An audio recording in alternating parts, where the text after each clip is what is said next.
Vamos con la presentación del libro para iniciar la recta final de la jornada, que yo estoy pensando en el menú de la caza y estoy salivando hace rato. Bueno, que Michel nos va a presentar, Michel Colla, un cartucho, una pieza.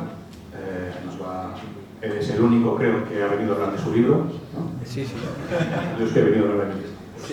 Michel, todo tuyo, encantado de que estés aquí, un placer que participes en estas jornadas en Monzón. Bueno, muchas gracias por haberme invitado a participar en estas jornadas. La verdad es que siempre es un honor venir y un placer venir a Aragón. Vengo habitualmente a cazar jabalí. Estoy enamorado de esta tierra y si encima es para compartir unas jornadas como estas con amigos y que son en pos de buscar la mejor imagen de la caza, pues mejor que mejor. Y esto lo puedo sacar, decíamos, ¿no? Yo si me permitís, ¿hace falta ponerme el micrófono o se me oye bien? No, sí, bien cerca, estoy moviendo el segundo solamente que lo quito de aquí para que te dé margen. No, pero ya está. Vale, soldado. Vale. Bueno, pues yo voy a hablaros eso, voy a hablaros de mi libro.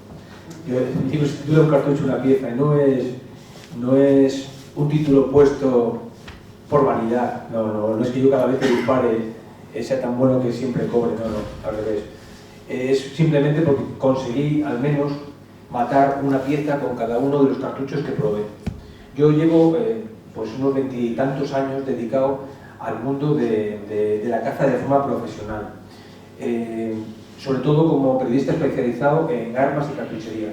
Ahí empecé en prensa y luego ya pasé a la radio, incluso a la televisión, con el canal Caza y Pesca y con Cazavisión. ¿Cómo empecé yo en el mundo de la caza? Y por ahí empiezo precisamente el libro. Pues yo empecé siendo un chaval que cuando nació seguramente ya era cazador, como seguramente la mayoría de vosotros.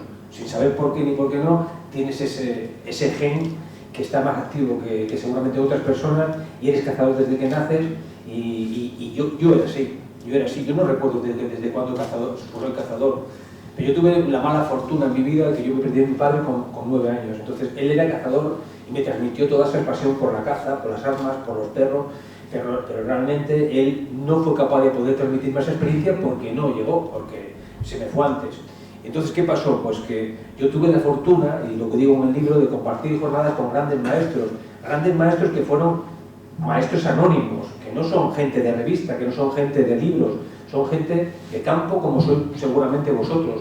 Y con ellos tuve la fortuna de compartir jornadas y fueron los que realmente me fueron enseñando, desde la caza menor a la caza mayor, y luego la parte autodidacta, que es la parte digamos, de los libros, de la parte que vas aprendiendo, que fue la que yo exprimía al máximo. Yo me acuerdo que cuando los chavalinos en la calle, nosotros cuando murió mi padre nos fuimos a vivir a Extremadura, y cuando los chavales en la calle salían a jugar al balón, yo estaba con mis revistas y mis catálogos sentado en la mesa camilla, calculadora, lápiz y haciendo cálculos continuamente sobre la cartuchería. Me volvió loco la cartuchería desde muy pequeño. ¿Cuál era el problema? Que en los años 70 pues prácticamente no había nada, no podíamos conseguir información de ningún tipo. Entonces yo encontré la forma de conseguir esa información original que hoy día cualquier chaval en internet la tiene. Hoy es muy fácil conseguir tablas balísticas, pero en aquella época no lo era. ¿Y cuál fue la forma que yo descubrí? Pues yo escribía a mano a todos los distribuidores de las marcas: oye, mira, tal, a ver si me puedes mandar un catálogo original. Y las marcas me iban mandando a la semana, empezaban a llegarme catálogos originales. Esa gente no sabía ni de lejos que era un chaval de 10 años al que estaba mandándole las cartas. Y era a mí. Entonces, claro, ahí venían las cartas en inglés, o sea, los catálogos originales en inglés, en alemán, yo ni controlaba inglés, ni controlaba alemán, ni francés. Pero rápidamente empecé a encontrar todas esas palabras claves que me servían para interpretar precisamente esos datos. Y así, con esos datos, con la calculadora, con el papel, con la comparativa de la cartuchería, que era lo que realmente me apasionaba, pues fui consiguiendo descifrar ese puzzle. Porque cuando hablamos de cartuchería, hablamos de un puzzle, de cartuchería de caza mayor. ¿Qué hablamos? Hablamos de una pieza, imaginaros un jabalí, un rebeco, un corzo, un venado, una pieza, una modalidad, batida, rececho, espera, aguardo, y luego un rifle, un calibre, un peso y un tipo de proyectil. Eso es, todo ello es un conjunto que si somos capaces de organizar ese puzzle, de ordenarlo de forma que sea el ideal para nuestra pieza, iremos muy bien armados. De otra manera igual no, ¿vale? Entonces, en eso yo me he volcado durante mucho tiempo, en buscar la forma de organizar ese puzzle, en la parte técnica del equipo, y de poder conseguir con ello una mayor eficacia. Al final, todo depende, la eficacia depende en gran parte del equipo y mucha mayor parte del que está detrás del arma. Eso es ya la segunda parte. Por muy bueno que sea un cazador, si tirando con mal equipo, pues se irá más o menos organizando. Por un muy buen equipo que lleve, como sea un muy mal cazador, da igual lo que tiene, que no hay nada que hacer. Eso lo sabemos todo y así es. Entonces, ¿qué pasó? Me volqué en ese estudio. Y fueron pasando los años y yo cada vez era más friki y cada vez era más enamorado de la cartuchería y cada vez sabía más, pero cada vez me enfadaba más cada vez que recibía una nueva revista, ya compraba un libro, cada vez me enfadaba más porque no coincidía nunca lo que yo leía con lo que realmente yo pensaba que debía ser o con lo que yo había sacado en conclusión después de tanto estudio. Entonces llegó un día de tantos enfados, cada vez que cogí un nuevo artículo, que leyendo, me acuerdo cuando estaba yo trabajando en Murcia, yo trabajé durante mucho tiempo de topógrafo, y estaba trabajando en Murcia, éramos recién llegados a Murcia, y me acuerdo que compré la revista Caza y Safaris, y la abrí y un lector preguntó por un calibre que se llama 6,5 por 68 Schul, preguntó por 6,5 por 68, y la respuesta que le daba, una respuesta así, pues para salir del paso, que hubiera sido el redactor que le contestó o el director o quien hubiera sido, salió del paso y se lo quitó de encima. Pero claro, un cartucho como ese, que no deja de ser la hiperrasancia, un calibre endemoniado que para cualquier amante de la cartuchería siempre te despierta, porque sabes que es un cartucho muy tenso, que tira muy lejos, que digamos que es un cartucho con mucho meollo, aunque sea difícil de encontrar. Claro, ver una respuesta de aquella manera a mí es que me llevó los demonios. Entonces cogí el teléfono y llamé por teléfono a la redacción. Dije, ¿me puede poner con el director, por favor? Y me dijeron, no está en este momento. ¿Quién es? Digo, bueno, mira, soy un lector que estoy muy enfadado porque acabo de ver que han contestado una pregunta sobre 6,5 por 68 y eso no se puede conseguir responder a esa forma y tal. Pero no se preocupe que le llaman en un momento. Y a los 5 minutos me llamó. Y estaba como enfadado conmigo, claro. Me dijo, un momento determinado, me dijo, Michel, pues si tú lo haces mejor, escríbela tú. Y entonces yo colgué y al día siguiente a las 9 de la mañana tenía aquí era un fax cuando aquello, tenía un fax en su oficina y tardó como un cuarto de hora así en llegarme una llamada y me dijo, Michel, ¿cómo quieres que se llame tu sección? Y así empecé a escribir. O sea, yo ahí me volqué, porque yo soy un enamorado de la cartuchería y tener la posibilidad de hablar sobre algo tan potente y pasártelo por encima, pues entonces yo he intentado siempre exprimir al máximo la cartuchería y de eso a mi libro, de exprimir al máximo cada uno de esos 35 cartuchos que he probado. Y he llegado a cazar con ellos, porque realmente he probado muchos calibres más, pero conseguir matar con 35 calibres distintos es muy difícil, tiene que darse muchas circunstancias. La mayoría de los cazadores pues nunca tienen la opción de tirar con una variedad de cartuchos tan amplia, ni de lejos. Y yo, claro, con mi profesión, pues sí que he podido ir probándolos. Y de todos ellos, pues con algunos, después de probar, de darle la vuelta completa a su estudio, al final conseguí tener la fortuna de batir una pieza. Y de ahí viene el libro. Son solamente esos cartuchos, esos calibres con los que he conseguido dar la vuelta completa para cerrar el círculo. ¿Qué hago con cada uno de ellos? Pues lo que he tratado de hacer es un libro que recopile, es un libro de caza, pero es un libro de caza mirado desde la parte técnica del cazador, no es una novela. Entonces, yo lo que he tratado de hacer con él es que recopile mi experiencia y entonces que de alguna forma cada uno de vosotros, el que tenga un determinado calibre, pueda entrar en el libro, mirarlo, buscarlo y saber desde su historia por qué se creó. Los calibres se crean por algo, no aparecen por arte de magia. Cuando se inventó el 3006 era para mejorar el 3003 o el 3040 Craft, ¿sabes? Se hace por algo, para mejorar algo. Y luego, después de su historia, ¿qué tocas? Pues tocas sus dimensiones, sus prestaciones, después de sus prestaciones, los rivales, las mejores cargas para cada una de las modalidades y piezas, para acabar siempre probando en el campo de tiro y cazando al final una pieza con él.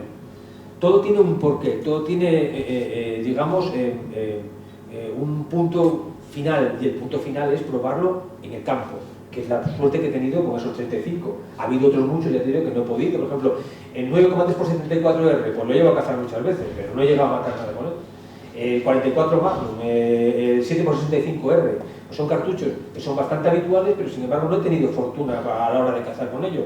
Pues los he probado y he escrito muchísimo de ellos a fondo, pero no me he atrevido a sacarlo en el libro porque con ellos no he podido cerrar ese círculo, que sí que me lo ha permitido otros muchos. Entonces, ¿qué pretendo con él? Pues que cualquiera de vosotros, cuando coja el libro, diga directamente, ¿yo con qué cazo? Pues cazo con un 30-06, o cazo con un 300 Winchester Magnum, o un 7 milímetros, o un 243, o con una escopeta del 12, y puedas mirar dentro de ese capítulo y saber exactamente todo lo que necesitas saber sobre tu calibre. Si estás haciéndolo bien, si estás eligiendo bien para la modalidad que cazas, o lo estás eligiendo mal, cómo tienes que regularlo, cuáles son las mejores cargas, cuáles son los errores que puedes estar cometiendo muchas veces por equivocarte en la elección de los proyectiles.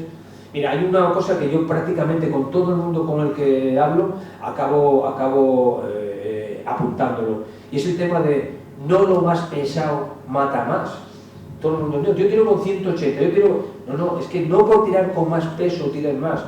Los proyectiles de cada cartucho, de cada calibre, de cada diámetro, están hechos en un rango, digamos, una ramificación de consistencia. Es decir, un peso más alto, por lo general, es una bala más dura. Se hace así a propósito para que puedas cazar un cierto número de especies, de más ligeras a más pesadas, y las más ligeras las cazas con proyectiles menos consistentes, más ligeros, y las más grandes las cazas con más pesadas. Por ejemplo, un 30-06 Springfield. Muchos de vosotros seguro que lo utilizáis, el 30-06 o el 300 Winchester Magnum. Pues 150 es el peso óptimo por consistencia para el rango de peso y tamaño de las especies que cazamos en España. Que dice, un venado, joder, de un venado a un corzo, pues de un venado a un corzo hay mucha diferencia, pero hay mucha más diferencia de un corzo o de un venado a un alce, que te pesa 800 kilos. Y con 180 veces puedes tirar perfectamente a un alce de 180 kilos. ¿Cómo se consigue definir esa consistencia? Pues en función de un canal balístico. Al final lo que se busca es que en el cuerpo del animal, en la anchura del animal, el canal, la bala cuando entra, expande, hace un canal, hace una cavidad. Esa cavidad se enmarque dentro de lo que es el tórax del animal. Entonces, tienes, digamos, con cada peso tienes un porcentaje alto de piezas que se amoldan a esa cavidad. Pues un corzo igual no lo coges entero y se te pasa parte fuera de la expansión, o sea que ya saldría fuera del cuerpo del animal cuando estuvieras partiendo, y un venado te queda completamente dentro, pero digamos que el porcentaje es muy alto en los dos. Sin embargo, si tiras a un alce, pues con 150 veces pues posiblemente no llegues a entrarle de la paleta hacia adentro, se expandiría justamente en el músculo y no llegaría a entrar, o al menos no tendría garantías de que tenga, no tendría esa parte de profundidad. Cuando hablamos de cartuchería o de balística aplicada, de terminal, siempre son dos parámetros, expansión y penetración, expansión y profundidad. Bueno, pues cada proyectil se hace para que expanda y penetre en un determinado cuerpo, para que haga una forma determinada. Por eso, cuando utilizamos puntas muy pesadas pensando que vamos a matar más, realmente lo que estamos haciendo es matar mucho menos. ¿Qué nos libra en que muchas veces la equivocación de la elección del proyectil no sea un desastre? Pues que la mayor parte de los tiros son muy cercanos. Cuando vosotros estáis cazando, tiráis en jabalí, en batida, ¿cuántos tiros hacéis muy lejos? Muy pocos. ¿Cuántos tiros hacéis muy cerca? La mayoría. Entonces, por eso, la mayor parte de los proyectiles funcionan, porque aunque sean duros, como estamos tirándolos muy cerca, la velocidad todavía es muy alta. Entonces, siguen siendo muy expansivos. Es como cuando pegas contra un coche contra un muro. Cuanta más velocidad lleves con ese coche, más se va a aplastar, ¿no? Más grande va a ser el accidente. Pues algo así pasa con la cartuchería. Entonces, no es lo óptimo tirar con puntas duras ni muy consistentes. Lo que pasa es que a veces pues ya funcionan porque las balas matan, y sobre todo cuando tienen muy cerca, pues la expansión la tienen más o menos asegurada. pero que os quede bien claro en la cabeza que si queréis ser eficaces, por ejemplo, con un 3006, buscar siempre pesos ligeros, 150-165, con un 311 Magnum lo mismo, con un 7mm Remington Magnum 140-150, con 9,3 x 62 bajar todo lo que podáis. Son calibres, el 9,3 x 62 es un caso muy curioso. Fue un cartucho que se inventaron para posibilitar que los colonos que se iban de Alemania a África tuvieran un arma que sirviese más o menos para defenderse y para conseguir carne en los campamentos.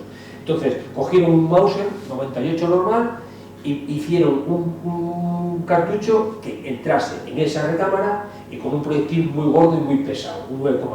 Y de esa manera tenían asegurado que podían tirar a un arce, a un búfalo, a un kudú, ¿sabes? E incluso, como llevaban armas militares y económicas, poder defenderse si tenían batallas contra me parece que eran los Boers.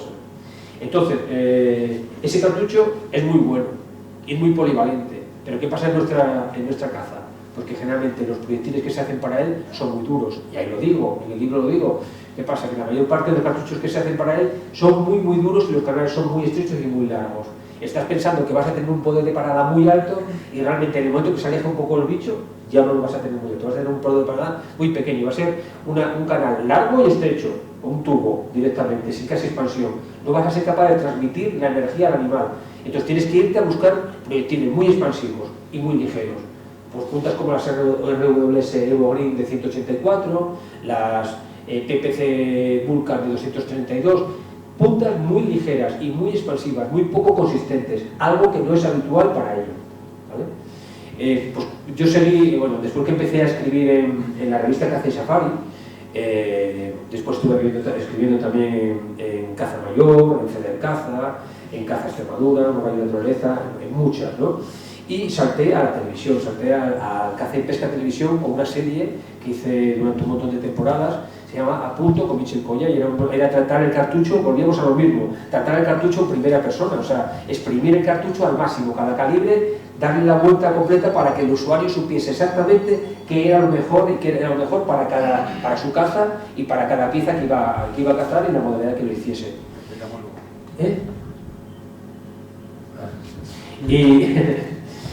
Y entonces empecé a caza y pesca con eso, y la posibilidad que me dio caza y pesca fue sacar en imágenes cosas que no eran tan habituales. Y tan habitual, esto por ejemplo que estamos hablando de expansión y penetración, hablado es difícil muchas veces de entender, pero claro, visto es muy sencillo. Si lo ves sobre un bloque de gelatina, cualquiera lo entiende. Si te coloca un bloque de gelatina ahí, dispara, lo cortas y mides y ves el agujero que te ha hecho dentro y dices, joder, ahora sí que entiendo yo qué significa la cavidad de la que estamos hablando. Entonces, me dio la oportunidad de probar, por ejemplo, yo he sido una persona que siempre se ha negado a creerme lo que me decían porque sí. Esos dogmas de fe balísticos, me he negado siempre porque además, con el paso del tiempo y con la experiencia, me he dado cuenta que la inmensa mayoría son mentiras. Son mentiras. La longitud de cañones, todo el mundo te dice, no, es que el cañón largo, un cañón muy largo, porque de esa manera los cañones son más precisos. No, los cañones son menos precisos. Un cañón largo es menos preciso que un cañón corto. ¿Por qué? Pues porque tiene más vibraciones. Coges una barra de 2 metros y una barra de medio metro. Y la barra de 2 metros la mueves así con la mano y vibra. Y la de un medio metro no vibra. Entonces, lógicamente, eso es traspasado a la balística, significa que un cañón corto vibra mucho menos y es mucho más fácil conseguir precisión. ¿Qué pasa? Que con un cañón largo consigues quemar toda la pólvora y las prestaciones son mayores. Pero otra cosa es que con un cañón más corto, siempre que esté dentro de unos márgenes, las prestaciones sean suficientemente altas para cubrir todas tus necesidades y a la vez sea más preciso y sobre todo sea más ligero. Y las casas de armas hacen cañones cortos por algo, no se lo inventan porque sí, lo hacen especialmente porque saben que las prestaciones al final, desde el punto de vista ergonómico para el cazador, son mucho más altas, sin perder eficacia, que es lo que nosotros buscamos siempre.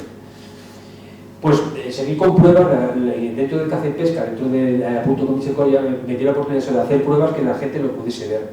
Hice pruebas tan curiosas como, por ejemplo, el disparar a través de maleza. Todo el mundo dispara a través de maleza. No es que se desvió porque tocó una caña, porque tocó una rama, se me desvió la bala. Y estamos hartos de tirar encima montes muy cerrados, que sabes que eso puede ocurrir. Entonces me llevé, quería saber realmente si era así de cierto y que si los cartuchos tan grandes como el 9,3x62, por ejemplo, que son ejemplo que todo el mundo usa cuando hablas de cartuchos que sean capaces de moverse bien en disparos dentro de monte, si realmente era cierto que no se desviaban. Y me llevé al campo desde un 17 HMR, que lo conocéis algunos, ¿verdad? Eso es el cartuchito pequeño. 17 HMR, 22-250, 708, 300 Winchester Magnum, 9,3x62 y una escopeta. Me llevé todos esos. Cogí y puse busqué un zarzal grande y puse al otro lado de la zarzal una diana. Y fui disparando con los diferentes rifles, con los diferentes calibres. Con el 17 HMR a la diana llegaron como si fuera una perdigonada, o sea, se desintegraron los proyectiles. Se partió, se deshizo, llegó como una nube de polvo, o sea, no llegó a pasar las zarzas. Con el 22-250 pasó algo similar, eran puntas de plástico pensadas para especies muy ligeras, para barney, para córvidos, para pequeños depredadores. ¿Qué pasa? Que explotan directamente, literalmente explotan. Ese tipo de proyectiles, en el momento que tocan un cuervo o una urraca, se desintegran, están hechos para que la expansión sea muy rápida. Cuando pasé al 708 y al 300 Waddell Magnum, llevaban puntas con el loop, uno de 140 y otro de 180 grains. Los dos son semiblindados convencionales, sin soldar. Los dos llegaron, la bala llegó doblada, hecha un barco. O sea, al tocar justamente la maleza, volcaron y entraron justamente de lado. Cuando una bala entra de lado, significa que ha perdido toda su capacidad de precisión y toda su capacidad de expansión. O sea, ya no, ni es precisa, ya va a ser errática y no expande. Directamente entra con una bala blindada, entra de lado. Es una camisa de cobre entera. Esas son la del 300 Waddell y la del 708. Y el 9,3x62, que era lo que yo esperaba con tanta gana, tiré con una punta, una H-Man de RWS, súper pesada, casi 300 grains. Pues, lógicamente, yo pensaba que iba a entrar bastante bien. Pues como entró, partida en dos. Se partió en dos trozos. O sea, lo que en principio todo el mundo diría, esto lo nunca he visto, esto no se desvía, y con este puedes tirar, que esto no pasa nada. Se partió en dos trozos. Llegó en dos trozos diferentes, lo que no había pasado con ninguno de los otros cartuchos. O sea, para que os deis cuenta que todo lo que hemos leído y nos han contado muchas veces y nos tenemos que creer, por la mayor parte de las veces, es mentira. Es mentira. Ahí estaba el ejemplo. Luego tiré con una escopeta, con una bala pesada, una JG, era una escopeta de 12, con una JG de 39 gramos. Y la escopeta entró y salió, pasó el zarzal y no se desvió. Esa fue la que realmente no se desvió. Igual el orificio era un pelín ovalado, pero muy poco. O sea, evidentemente la escopeta, ¿qué tenía? Tenía mucho peso, tenía mucho diámetro y sobre todo tenía muy poca velocidad. Y lo que hace que los proyectiles se desvíen generalmente es la velocidad. Es algo que se sabe. Cuando se tiran los grandes cartuchos africanos para tirar elefantes, no pueden ser cartuchos veloces, tienen que ser cartuchos con mucho diámetro, muy pesados y lentos. Los 500 Nitro Express, los 600, los 577, 470, son todos cartuchos con mucho diámetro, con mucho peso y muy poca velocidad. Porque está demostrado que cuando lleva mucha velocidad, en el momento que toques algo, vuelcan.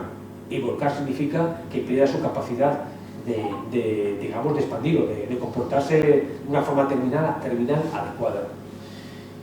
Y volviendo sobre ese tema, lo que hice fue meterme en otro de los dogmas que nos hemos creído tantas veces, que es lo de la sobreexpansión.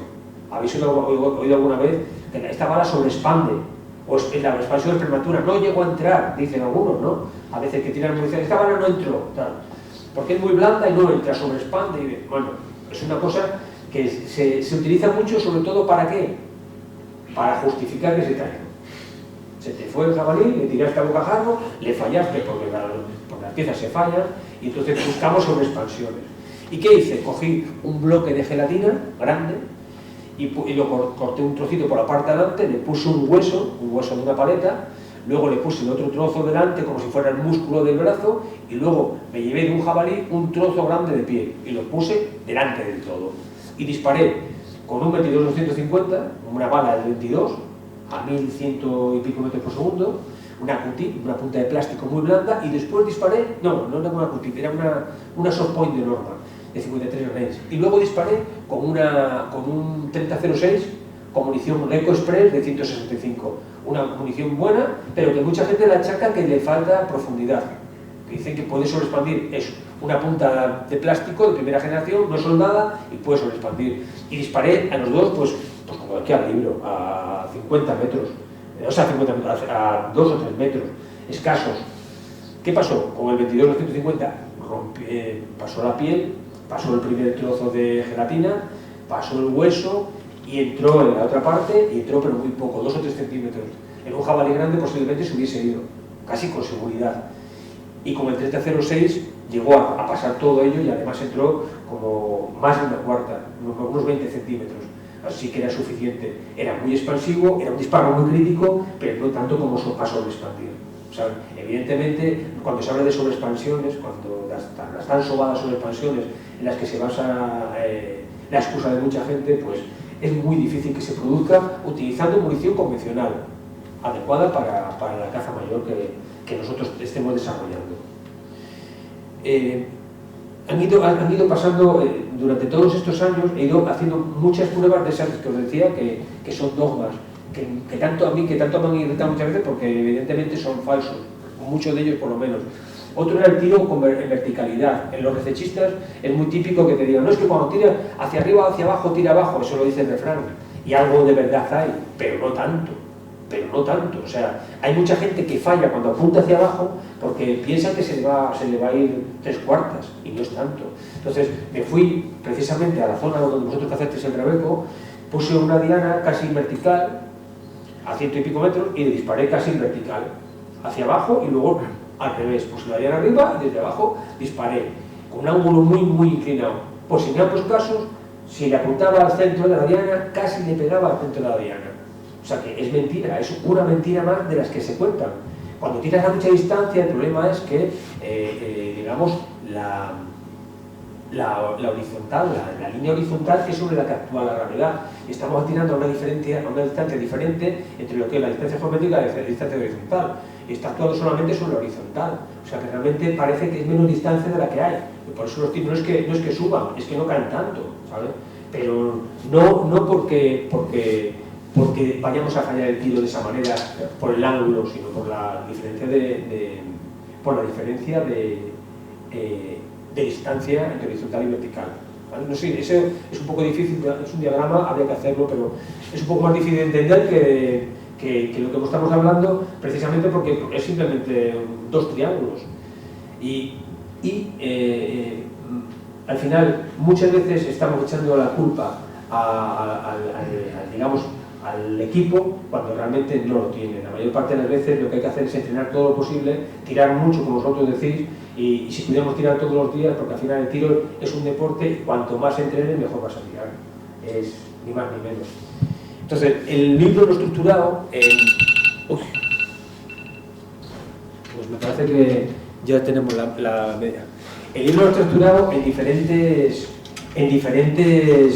tramas de cartuchería, desde los 17 a la escopeta. Vamos pasando, he ido probando todos estos calibres, que son desde el 17 HMR, el Hornady Magnum Rimfire, hasta el 1270. Los he probado todos en profundidad, pasando en cartuchería metálica hasta el 375 Holland y Holland Magnum. Y ahí fue una de las pruebas que hice que más me sorprendió, porque comparé, cazando en realidad, en una finca, maté en un día 3 venados, uno con un 22-250 con 53 granes, una bala de 5 milímetros y medio, 5,6. Otro venado con un 300 Winchester Magnum, y el tercero con un 375 Holland. A la misma distancia, todos unos 200 metros, recechándolos, y en una de esas había bastante venado, y entonces fue bastante sencillo, más o menos, tirarles a todos en las mismas condiciones. ¿Con cuál fue con el que menos caminaron? Con el 22-250. Fue dispararle y cayó al metro. Era venado muy hecho, como de 200 kilos. ¿Con cuál fue con el que más caminó? Con el 375 Holland. Caminó, pues igual 150-200 metros por lo menos. Y tenía un tiro que le entró por aquí, por detrás de las costillas, y le salió por el pecho. Con una bala Oryx de 300 grains, con el que más caminó. ¿Por qué? Pues muy sencillo, por lo que yo os decía antes, porque estoy utilizando una bala muy dura, muy pesada, y al final está hecha para animales, está hecha para tirar a un búfalo, y un venado pesa 150 kilos o 200 kilos, y un búfalo pesa 1500. Y ahí está el error que cometemos generalmente cuando elegimos cartuchería. Sin embargo, el 22-250 hace un canal muy pequeño. En el momento que consigas un pequeño y muy ancho, como si fuera una pequeña explosión, en el momento que consigues librar la piel y el hueso de entrada y lo metes justamente en la expansión dentro de la caja torácica, es como si le cayese una bomba. Y claro, evidentemente cayó efectivamente como un trapo, con el que menos caminó de todos, con una punta de 53 grados. Bueno, chicos, me parece que ya es hora y nada, espero que os haya medio entretenido, ¿sabes? El tema de la cartuchería es una cosa un poco farragosa y lo que digo siempre, mi libro no es una novela, es un libro de caza para tratar de aprender un poco más y nada, y espero que os guste.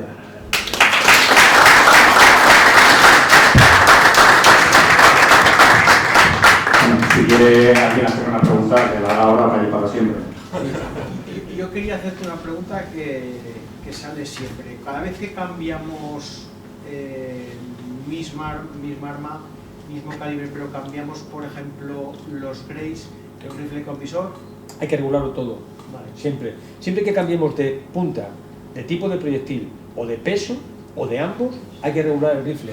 ¿Por qué? Porque incluso aunque no sea mucha la diferencia, siempre va a ser algo, siempre va a haber diferencia, en algunos casos mucho.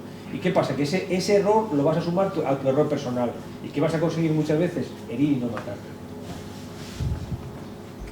Dime. Una pregunta, me ha parecido muy interesante lo que has dicho de las varas y de ajustar un poco. Y bueno, yo creo que en este país hay tendencia para buscar siempre balas cada vez más grandes. Y cosa contraria, que creo que en el norte de Europa lo ajustan a la contra, a la bala más pequeña. Entonces, tomando un poco al hilo de lo que has dicho, ¿qué calibre crees que es el más ajustado para batir, por ejemplo, jabalí, que es lo que la mayor parte de la gente de los que estamos aquí vamos? Claro. ¿Sabes lo que ocurre? Que hay un montón de calibres, un montón que son válidos, que son perfectos para batir jabalí. Muchas veces el problema está más en la elección del proyectil que en el propio calibre. ¿Por qué? Porque son muy similares. O sea, la inmensa mayoría de los cartuchos estándar son prácticamente idénticos y lo que hagas con uno lo vas a hacer con otro. O sea, nos venden continuamente que es que un 270 tira, es para recechar maravilloso, es que el 3006 cae. No, es que el 7x64 es maravilloso y el 270, coño, que pincha. Eso lo dice mucha gente. Un 270 Winchester y un 7x64 son lo mismo, pero exactamente lo mismo. Los pones en la mano y como no cojas un calibre y te pongas a medirlo, no eres capaz de diferenciarlos, ni mirándolos. ¿Qué pasa? ¿Que hay magia ahí? No, si es un proyectil, es un casquillo, un pistón y pólvora, es que es lo mismo. Las prestaciones, ¿a ti qué más te da que salga a 910 metros por segundo que salga a 900, a 850, a 890? Si tú no lo vas a notar, si entre un disparo y otro muchas veces hay más discrepancia que eso.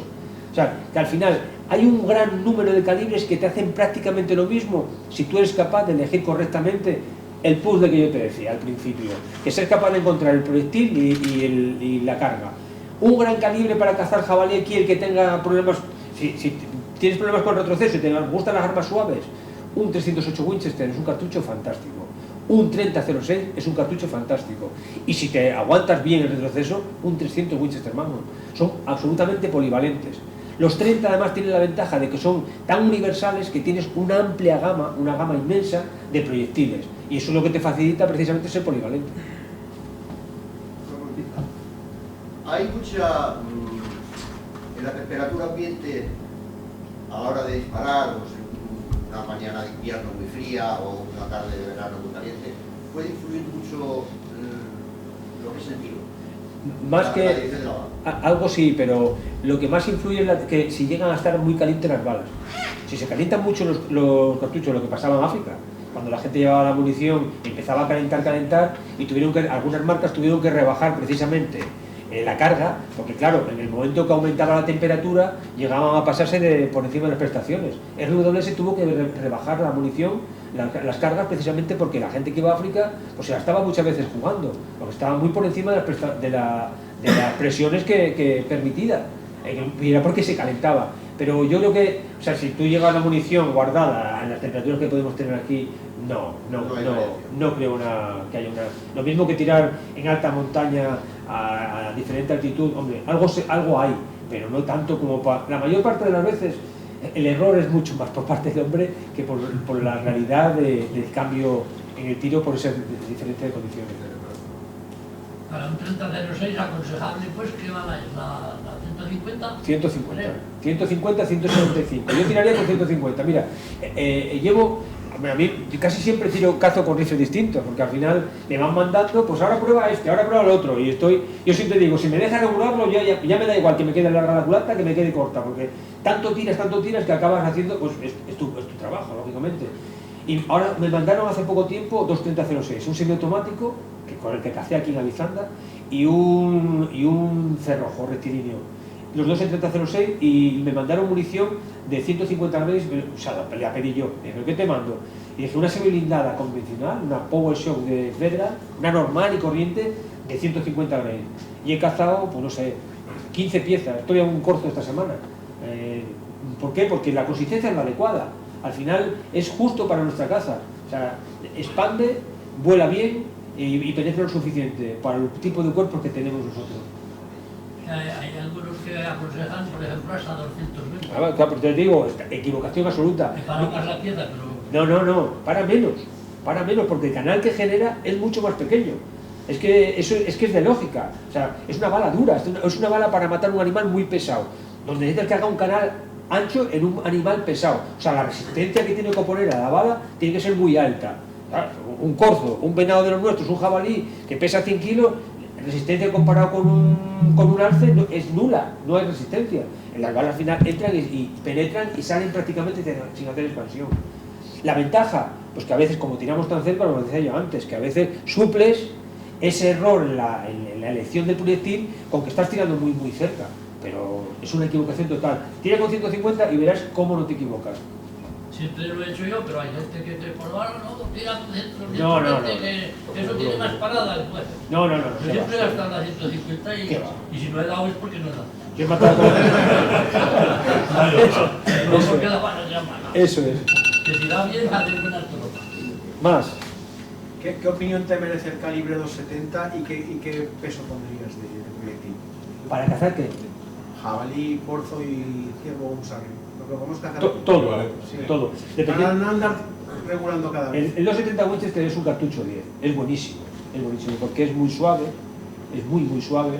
Es heredero de la vaina, es un 30-06 que han agolletado, han estrechado el cuello para que admita una punta menor. El heredero de un 30-06, el 30-06 es un cartucho fantástico, es de lo mejor que existe, por mucho que nos esforcemos en ponerle pegas, es buenísimo.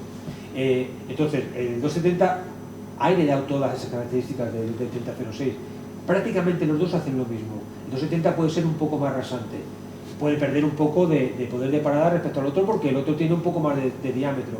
¿Pero cuánto? Si estamos hablando de medio milímetro de diferencia, pues muy poco. Entonces, ¿qué deberías utilizar con él?